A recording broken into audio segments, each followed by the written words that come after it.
boxing fans, and welcome to another episode of World Championship Boxing. And today we are talking about the book entitled Mat Tales, True Stories from the Bizarre, Brutal World of Pro Boxing by Dan Cisneros. And I am joined by boxing expert Juan Silva. What's up, man? Good afternoon, Logan. Good afternoon, fight fans. As we talk about a very well-written, excellent book, highly recommended by my friend Dan Cisneros on over 30 of the most bizarre incidents in the history of boxing. And today we'll talk about 5 of them. As I stated in the previous show, Logan and I always wanted to do a show about some of the craziest events that ever happened in boxing. Well, today we'll talk about 5 of them in conjunction with my review of Mr. Cisneros' book. All right. Well, this book, as you say, even mentions us, right? Yes, we're one of his 3 favorite boxing podcasts: World Championship Boxing, Logan Time Traveler, and Robert One Silk. Then the very first topic we'll talk about, the first crazy event he used, the quarter mine. We'll shoot to August 23rd, 1988. This happened after midnight at the legendary Dapper Dan's shop in Harlem. Anybody that grew up in the South Bronx, Harlem, Bedford-Stuyvesant, wherever in the 1980s in New York, that was around the hip-hop scene, that was around the basketball and boxing scene, knew what Dapper Dan and else. Because what Dapper Dan did back then, Logan, was he would take Gucci, Louis Vuitton, Guess clothes and make it into a suit, a one-of-a-kind Dapper Dan suit, and it was big bucks. So only the major drug dealers and entertainers and athletes of the day would have what you would call a Dapper Dan suit. And he would be open after hours for these guys so they could go shop, the many fans they had in the area. So this was 2 or 3 o'clock in the morning. Mike Tyson with his friend Walter Berry, former St. John's basketball legendary Harlem athlete, were going to Dapper Dan's outfit, and out of nowhere came Mitch Blood Green. A couple years prior to this, Mitch Blood Green had been beaten by Mike Tyson. It gave Tyson probably his toughest fight up until that point of his career, May of 1986, just a few months before Mike Tyson would become the youngest heavyweight champion in the history of boxing, a record that he still holds to this day. Green took Tyson to the distance, gave him a tough fight where he held a lot. Was holding and hitting. He definitely lost the fight, but he gave Tyson a nice 10-round outing, which would set up Tyson later on to become heavyweight champion. Well, it was a good workout for Tyson. So Green was crying about how he was robbed by Don King. He didn't get his entire purse. He wanted a rematch. So he approached Mike Tyson that night, and Mike was like, "Leave me the fuck alone. I ain't got nothing to do with this. I'm just trying to buy a suit." Green kept screaming. Finally, they got into a fist fight in which Mike Tyson almost killed Blood Green. Mike Tyson broke his right hand by landing a spectacular right cross that instantaneously closed Green's eye and bloodied his nose.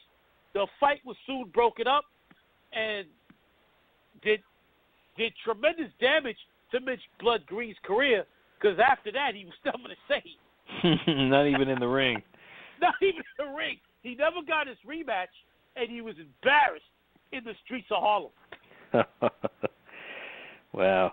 And he thought he was going to get the best of Tyson in the street, huh? No, hell no. No way. Mike Tyson was a street brawler before he became a boxer. While Mitch Green was a tough dude who hung around with a lot of tough individuals, by that time, and Dan doesn't mention this in the book because I guess he was being kind to Mitch Blood Green. Mitch Blood Green was known to participate in the yayo. Oh, right? okay. And so no way in the world. So he was all coked up, probably. Yeah, no, that's probably gave the courage to step to. He had some cocaine courage in him, but no way in the world was he ever going to beat Mike Tyson on the street. To be honest with you, in the history of boxing, there's yet to be a boxer that could beat Mike Tyson in a street brawl. It's not happening.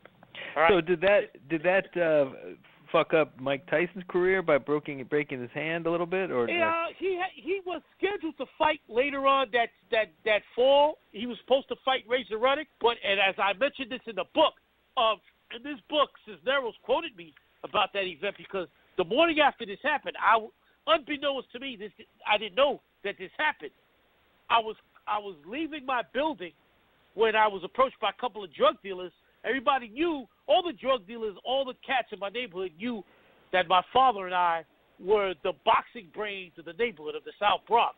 And whenever a big fight, matter of fact, their nickname for my father, since he was a former amateur boxer, was Sugar Ray. Around this time, it was changed to Tyson. And everybody, because my father was a great street fighter, a tremendous amateur boxer whose career was curtailed by a prison term and an addiction to heroin. So, but everybody knew about my father and I's prowess when it came to the boxing game, when it came to knowledge of boxing. Back then, I was 20 years old to college, so I was coming out my building, and a couple of drug dealers stopped me and said, "Hey, Silver, did you hear about what happened with Mike?" And they told me about what happened the night before, and I told my father, and my father and I was like, my father made a great statement back then. He's like, man, he's lucky Tyson didn't kill him, because during this time, Mike Tyson's career was in tremendous turmoil. He was being taken to the cleaners by both Don King and his wife at the time, Robert Givens, and he had just fired his manager, and he had lost his co-manager, Jimmy Jacobs, early that year, who was like a father figure, and he had fired his trainer, Kevin Rooney. So Mike Tyson's career was in turmoil, and lucky he didn't take out all his frustrations. Green could have easily been killed by Mike that night, and Mike would have been justified because it was in self-defense, because Green attacked him. Right. And then my father said something prophetic. My father stated, man, I'm surprised Mike doesn't do anything to hurt himself. He's going through so much hell. Well, Mike was supposed to fight Razor Ruddock in the fall of '88. A couple of months later, to suicide by wrapping his car around a tree. No shit. So that was a suicide attempt. Yes. I mean, nobody talks about it, but that was a suicide attempt. And Mike, years later, admitted as much because he was going through so much hell. Here he was, 20 years old, the single most famous athlete on the planet. He couldn't handle it. He's from the streets. He couldn't handle it. He was being conned out of his money by Don King, Robert Givens' mother. Mike Tyson's not the smartest guy in the world. He dropped out of school in third or fifth grade. He remember when she ambushed him on live TV? Right. On Barbara Walters' show, and she had him some type of drug she had him drink unbeknownst to him before the show. So he was going through hell. So Mitch Blood Green is very lucky that he came out with a swollen eye and a cut nose. It could have been a lot worse. It was August 23rd, 1988. Mike was 20 years old, and at that time, he was the undisputed champion of the world. In February 1989, he went on to fight this guy named Frank Bruno. Bruno staggered him in the first round, but Mike would quickly recover and knock him out in the fifth. And then Mike would fight only one more time, a first-round destruction of Carl the Truth Williams in July of '89 before losing his title in February of '90 in the biggest upset in boxing history to James Buster Douglas. That's right. Then he would fight Ruddock twice in 1991 before going to jail for rape. Right, and he beat them both. Now, how many times has this happened where you have like two fighters like meet in the street? I mean, that doesn't happen. Oh, I don't mention it, but it's a great segue to another chapter in his book, which happened. And let me go to it real quickly. Chapter 3, Taking It to the Street. Trevor Berbick and Larry Holmes had a street brawl. And this happened on April 8th, 1991. Larry Holmes was having a post-fight press conference, and one of the reporters asked him would he give a rematch to Trevor Berbick, and he was like, "Why? I kicked his ass 10 years ago. There's no need for that fight." And so, let me see. According to the book, because I totally forgot about this, but it's in the book, and it's a great segue to the question you asked about a street ball. This was the only other street ball that I remember and Larry Holmes was the man before Mike Tyson. one of the all-time greatest. He was like the in-between of Muhammad Ali. He was in between Ali and Tyson, right? And Trevor Berbick is the only man to fight Larry Holmes, Mike Tyson, and Muhammad Ali. So that's a great segue, excellent segue, Logan. So they started fighting, and then it went all the way out to the top of a limousine where they finally were broken up. Holmes tackled Berbick onto a limousine in the street. Nice. I mean, it's well reviewed, and all the events are nicely put together by Dan in Chapter 3, Taking It to the Street. So, yeah, that's the only other occasion, Logan, that I remember a famous heavyweight champion of the world fighting in the street. I mean, Muhammad Ali, when he was about to fight Joe Frazier for the second time, was calling Frazier ignorant and the whole nine in the studio with Howard Cosell, and Frazier attacked him, and Ali grabbed him, and Ali was thinking it was a joke, but Frazier was dead serious. They quickly broke it up. And remember when Mike Tyson bit Lennox Lewis on the leg during their press conference in New York at the ESPN studio? Mike Tyson, man, he likes biting people, man. That's his move. So yeah, those are probably, as we're talking about, four of the greatest heavyweights of all time, the most famous brawls outside the squared circle. So let's go on to this. Chronologically, right? So what would be the next one? It would be Riddick Bowe versus Evander Holyfield, the rematch, November 6, 1993, the Fan Man. Yeah, now just talk about the two fights broadly. We covered the first fight, boxing, greatest fights in boxing history, and tremendous fight, was a coming of age for Riddick. He out-jabbed Holyfield. The 10th round, he staggered Holyfield. Holyfield was out on his feet, and then out of nowhere, Holyfield staggered Bowe, one of the greatest rounds in heavyweight boxing history, round 10. I mean, that night, both fighters won. Holyfield, even though he was thoroughly outbeaten, he was dropped in the 11th round by a spectacular uppercut, survived the 12th, but he was beaten. 10th round showed how great of a heart. In the history of boxing, the two biggest hearts to Muhammad Ali and Evander Holyfield. I mean, Holyfield, with that heart and determination, was able to stagger Bowe, but the 11th round got knocked down and lost a decisive decision. So the rematch was almost a year to the date later, and early in the fight, Holyfield knocks down Bowe for the first time in Bowe's career, and while Dan talks about it, let me see what chapter this is. I want to give the proper check. Incredible. I mean, out of nowhere. I mean, I remember watching this fight on pay-per-view, and before the Fan Man happened, my cable went out. I was at a friend's house. His cable went out. Chapter 15, the Fan Man. And I'm like, what the fuck happened to the TV? What the fuck happened? I don't know. This was before the man, so I'm like, God damn, my his power came back. My buddy's power came back on, but the pay-per-view channel was out. So I called another friend of mine who lived close. This was in Queens, but this was in College Point, Queens. I called a friend of mine that lived not too far in Jackson Heights, and asked him what the hell was going on. He said, a guy in a helicopter jumped in the ring. Right now, the fight's being delayed. A guy in a parachute. And a guy, not a parachute. But he had like a propeller. I was like, oh, shit. So finally, 5 minutes later, my buddy's cable came back on, and they're interviewing Bowe and Holyfield as they, in the middle of the 7th round, are trying to get the fight back together. At that point in time, I had Holyfield winning. But I thought in that, right before the Fan Man came down, that Riddick Bowe was like coming back, like he was hitting him. He was beginning in that 7th round. He was beginning to come on, and after they finally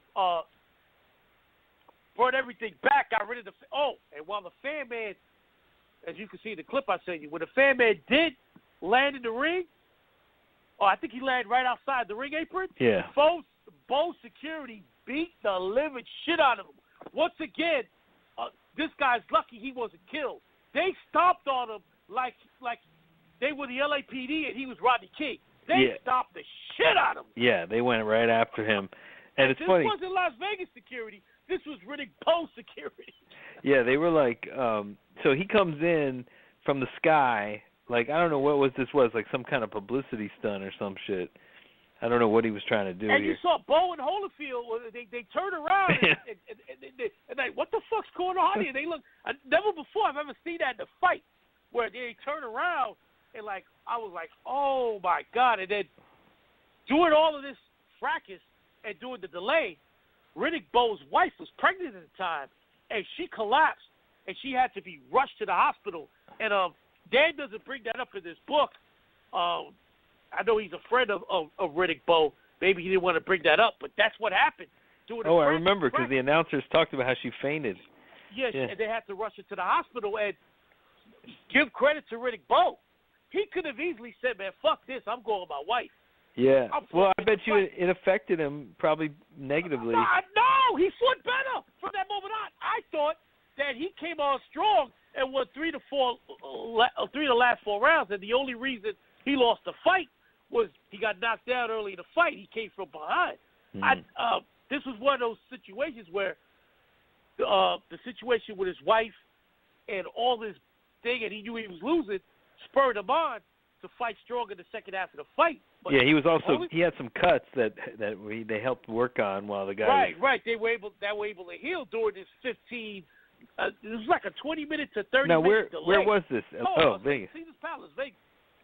Okay, so whatever happened to this guy? Was he arrested and charged with? The book, in the book, he details. I'll tell you right now, because I never really looked into it. One thing about Dan's book, very detailed. Let me see. Let me go to chapter 15.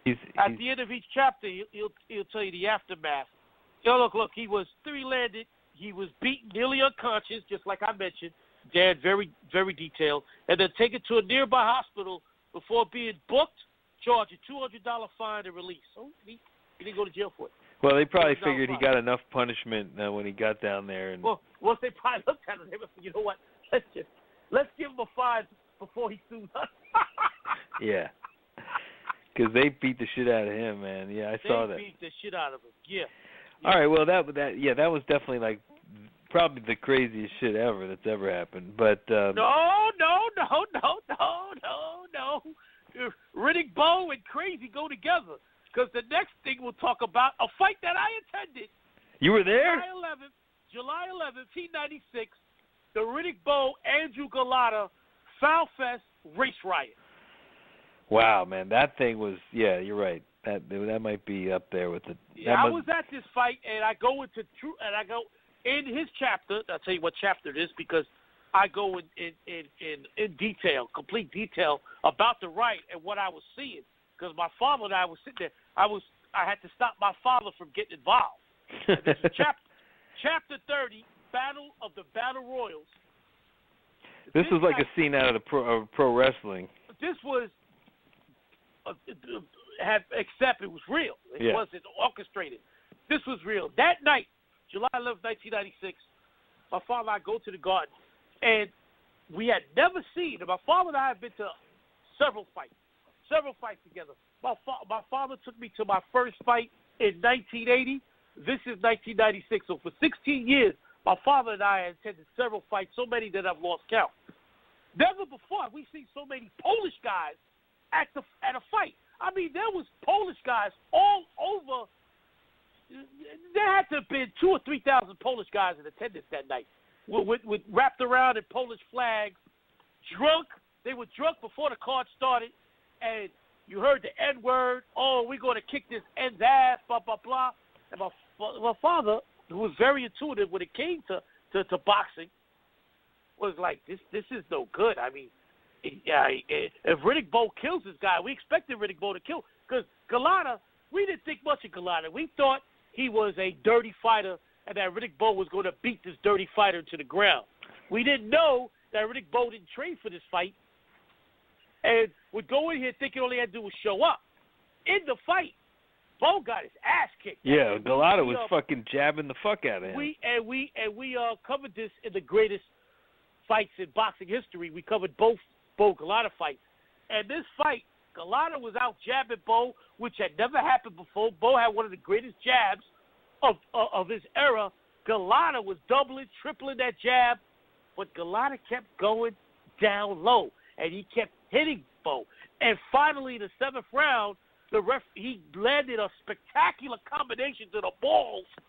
Bo goes down, and the referee, Wayne Kelly, says, man, fuck this, fight's over. Soon as the fight's over, Riddick Bowe's security guard of Riddick Bowe goes straight after Golota and smacks him on top of his forehead with his walkie-talkie with all the force in the world. And I got to give Golota crazy.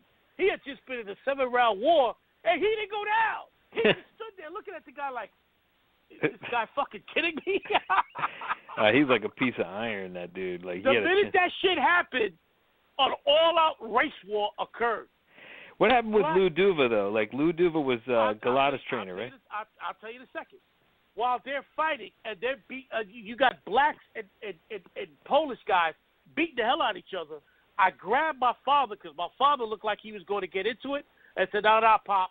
And I took him towards the concession stand, and we sat there, and we watched what was the most surreal happening I've ever seen in all the fights I've ever been to. I mean, my father points out that Lou Duva was being stretched out.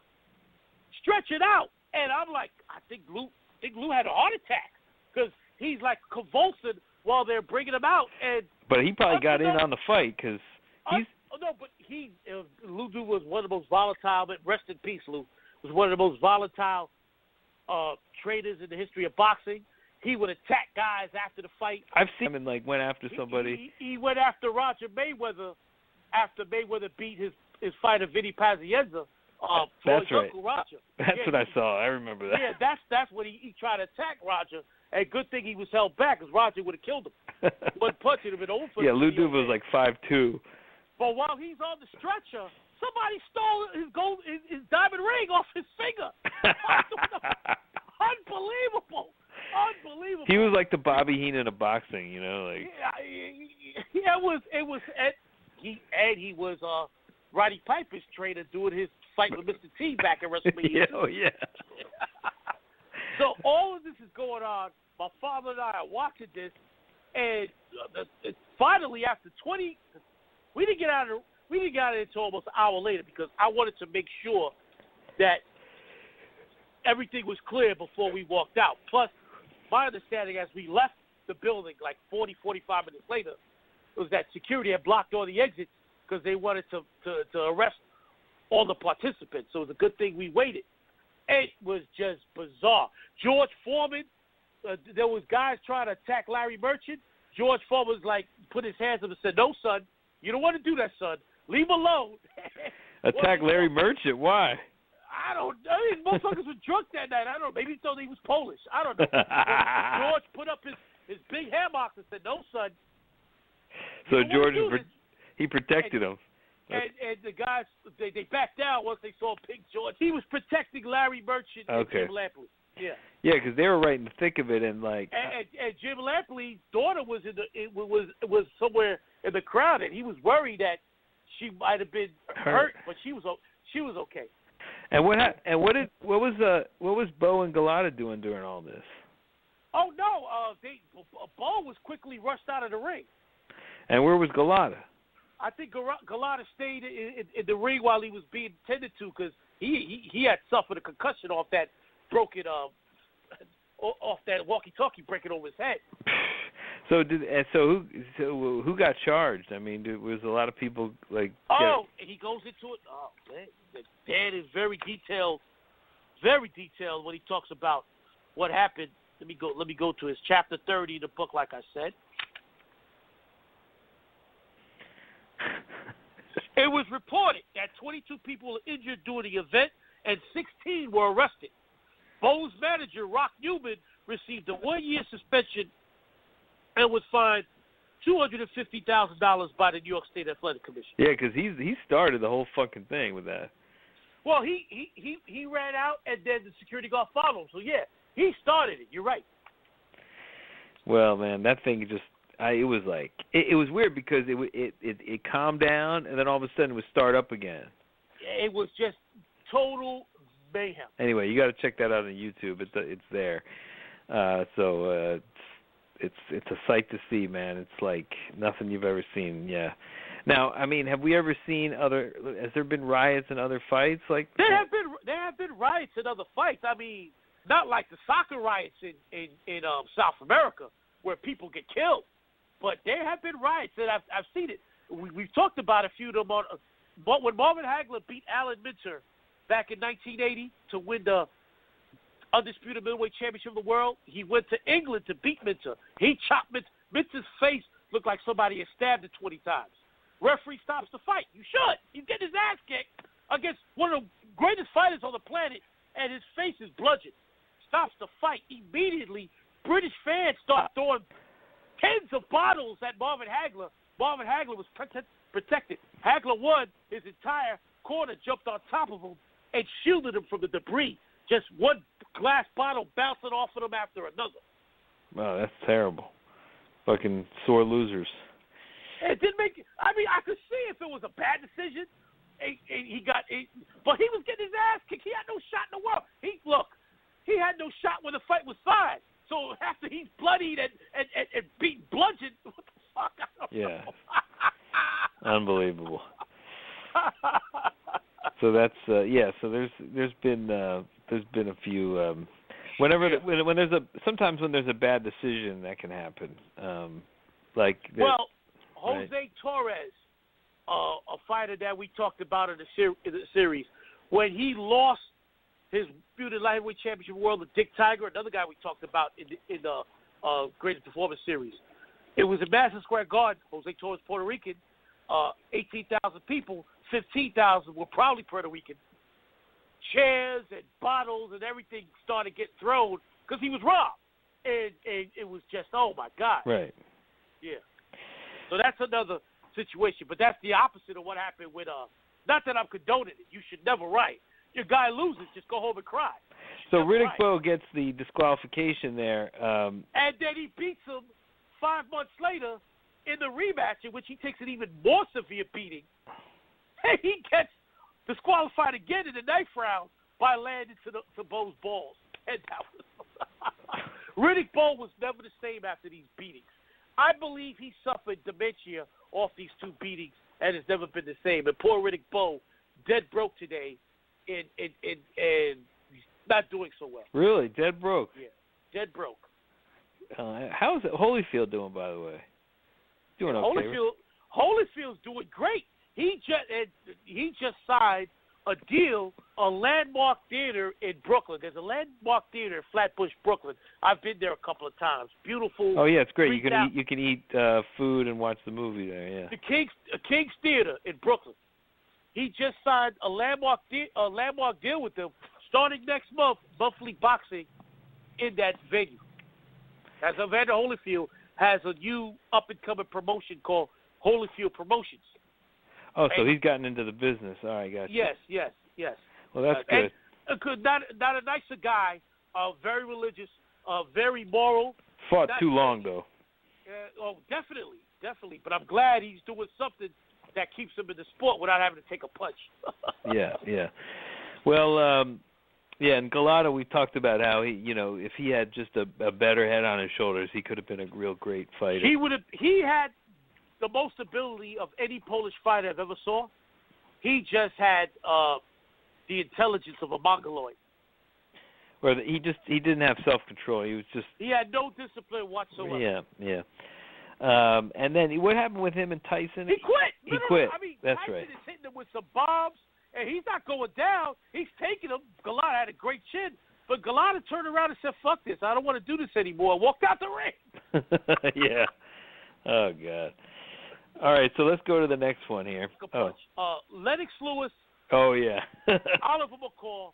Now, back in October of 1994, one of the biggest upsets in boxing history, Oliver McCall hits Lennox Lewis with his eyes closed, a right cross. He threw with his eyes closed all his sports.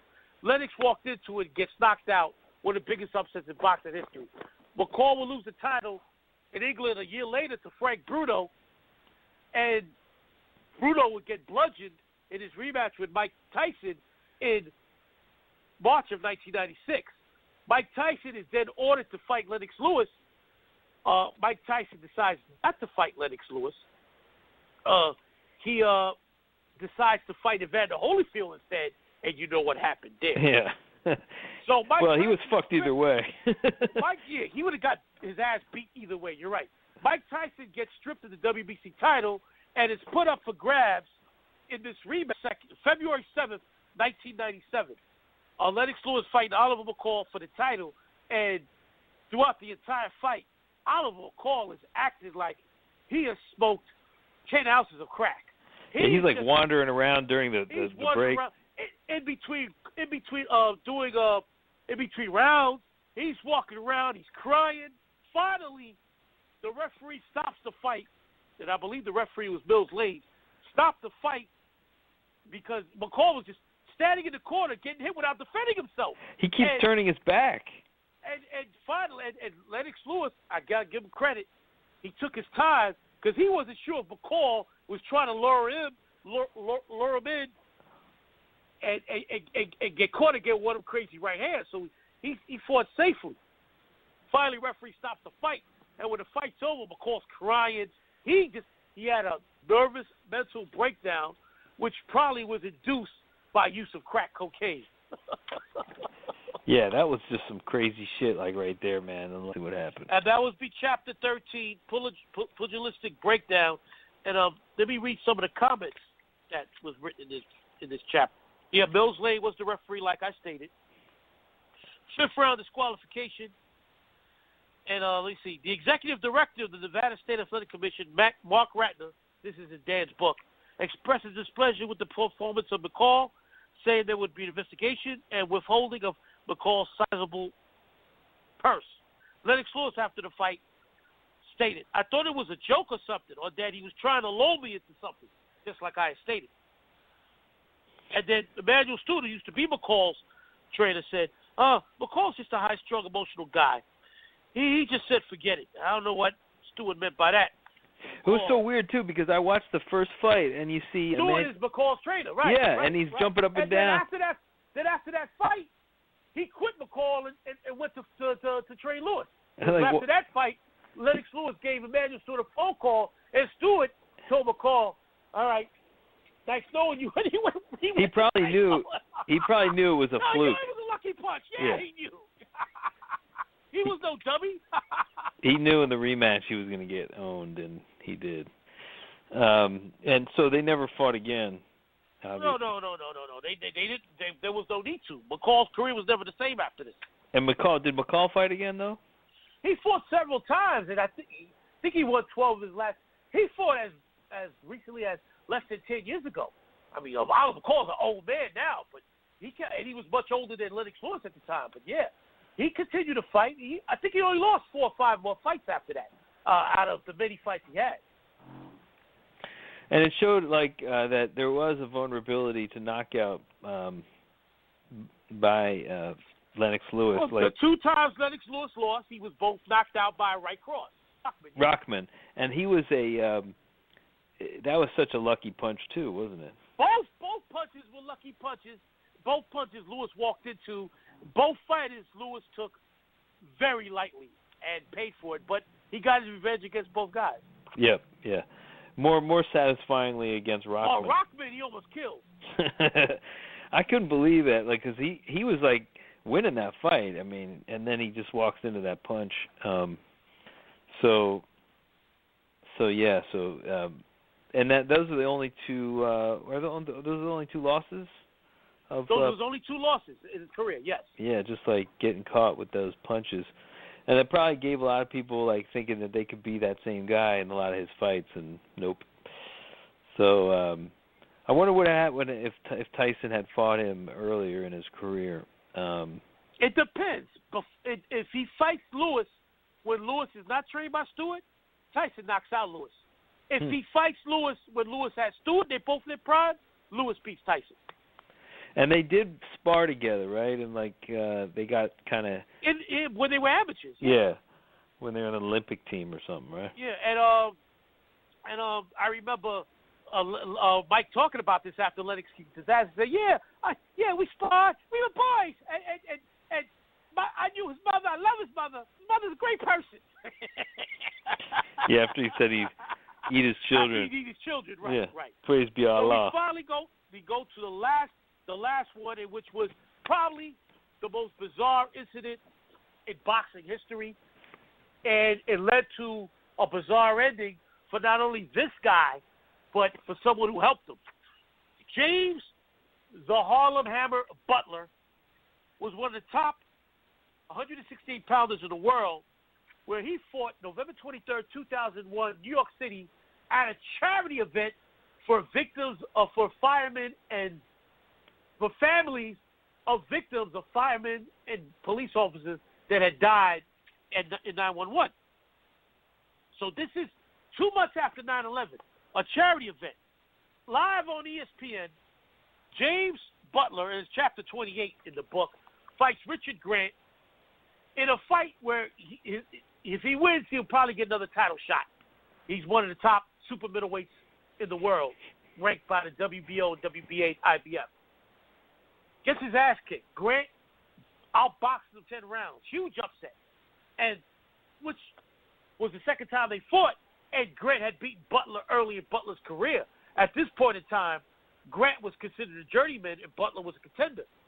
Butler loses a 10-round decision. The fight is over. Grant gets his hand raised. After Grant gets his hand raised, Butler walks over to Grant like he's going to hug him.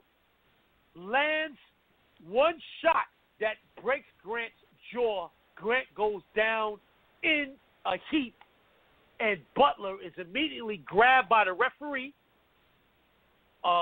Arrested. And arrested because there's nothing but cops that night. Yeah, that's assault. They arrest him. Let me go to the chapter. I remember watching this fight. I'm like, what the fuck? What's wrong with this guy? The referee was Michael Ortega, whose father was a former boxer. Let me see now. Michael Buffer was the ring announcer. And Teddy Atlas went crazy because he was the announcer. I remember like, he should get arrested right away. No, he was saying he should be banned for life for that. Bob Popper. James, who was the announcer with Teddy Atlas, the lead announcer, James Butler should never be allowed to ring again. I agree, never. That's assault. That is assault. He should be arrested on the spot, which he was. That is assault and battery. What a punk. And like I stated, and Dan writes in the book, the irony of the entire episode is that the night was a fundraising event for victims of the 9/11. Butler was interviewed after he was arrested, but real quick, after Ortega grabbed him, he writes, the police escorted Butler out of the arena. He was later charged and found guilty of assault and battery. Grant was able to leave the ring under his own power. He sustained a tongue laceration that required 26 stitches to close, a broken jaw, loose teeth, and severe concussions that lasted for days. After recovering from the attack, Grant continued to fight for about 5 more years. He was never the same, Logan. He would only win 5 of his last 13 fights. Butler, this is what he told Tim Smith for the Daily News, as Dan writes in the book. Butler states, I went blank. After I hit Richard, everything clicked back on. It was like fist to jaw, then the noise and the lights, and I could see and hear all the people. It was like I was literally brain dead for a while. If I had been thinking, I would have just walked out of the ring, maybe punched a locker or broke a door or something. It wasn't planned or premeditated. It was a loss of control where my emotions just overrode everything. Butler would be escorted from the ring in handcuffs and eventually serve 4 months for his criminal action. And he was suspended for about a year from the New York State Athletic Commission. He was diagnosed while in prison with bipolar disorder. And in 2004, when he finally was able to came, because he's now in his mid-30s, he's taken 3 years off from the ring for being in jail and being suspended, so he's never the same.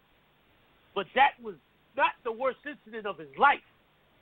He couldn't find work. After his boxing career was over, he couldn't find work. He was basically homeless. Max Kellerman's brother, Sam Kellerman, was a prominent attorney in California. he knew James through Max.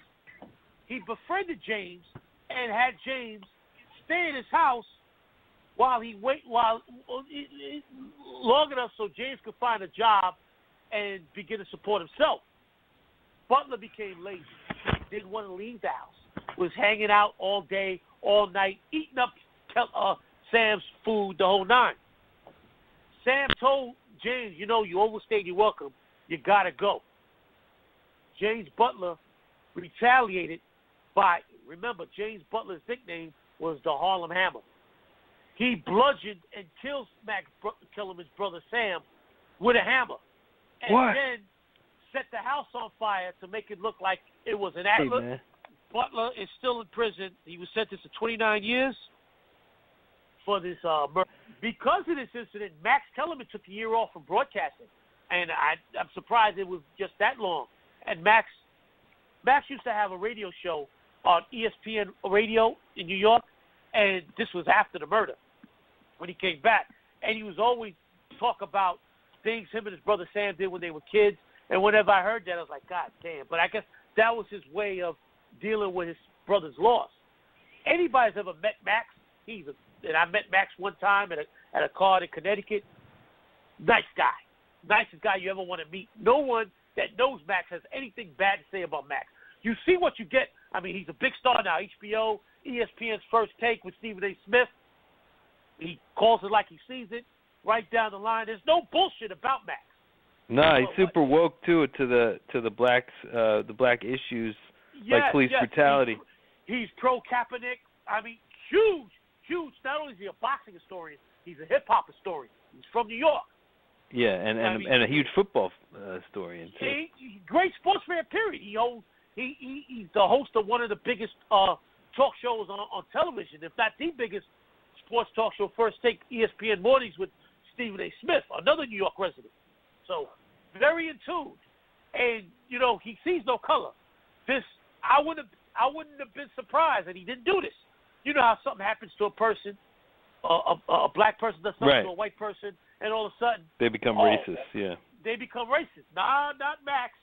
He knew this was a one thing. His brother was beating his brother, trying to help this guy, and this guy turned on him and killed his brother. He got 29 years. Yeah, He's going to be in jail to the day he dies. Well, that's where he belongs, man. That motherfucker. Well, that definitely was the biggest cheap shot in boxing history I've ever seen. This was worse than anything Margarito did with Cotto, and he tried with Shane Mosley. But you're pretty convinced though that he did use it with Cotto. Look at Cotto's head. Cotto looked like somebody took a baseball bat to his head. That wasn't a regular a beating by a boxer. Yeah. And Cotto bounced back from that, which is pretty amazing. He did, but I don't still. Cotto to me still was never the same. I don't think he gets bludgeoned by Pacquiao if he suffers that type of beating that Margarito gave him. Yeah. Well, in any case, Margarito's long gone. Yes. All right, man. Well, this is a great book, man. I'm going to have to get it myself and read it because it looks like there's a lot of good stuff in it. So shout out to the author. And let me real quick. Matt Tales, True Stories from the Bizarre, Brutal World of Pro Boxing, written by my good friend Dan Cisneros. Go to Amazon.com, search that title and author, and you will find it. We'll put the link with the archive. And yes, Logan, definitely get this book. This book is tremendous. I read the entire book. The facts check out. So brilliantly done, brilliantly edited. Great job by Dan Cisneros, who has done it all in boxing. He's a boxing writer. He's written for several publications. Fight broadcaster. He's telecasted several fights throughout the West Coast and his hometown in New Mexico. Boxing judge. He's done it all, and he was one of the main contributors to HBO's landmark documentary that I believe 50 Cent helped produce called Tapia, The Life and Times, La Vida Loca of Johnny Tapia. Good movie. Cool. All right, man, so we'll wrap it up here. And next week, we'll be doing the Ring Magazine Awards show, the annual Ring Magazine Awards show. Next week. Okay. So that's our show next. And I'll talk to you later, man. Thanks again. Thanks, everybody, for listening. Support for this podcast comes from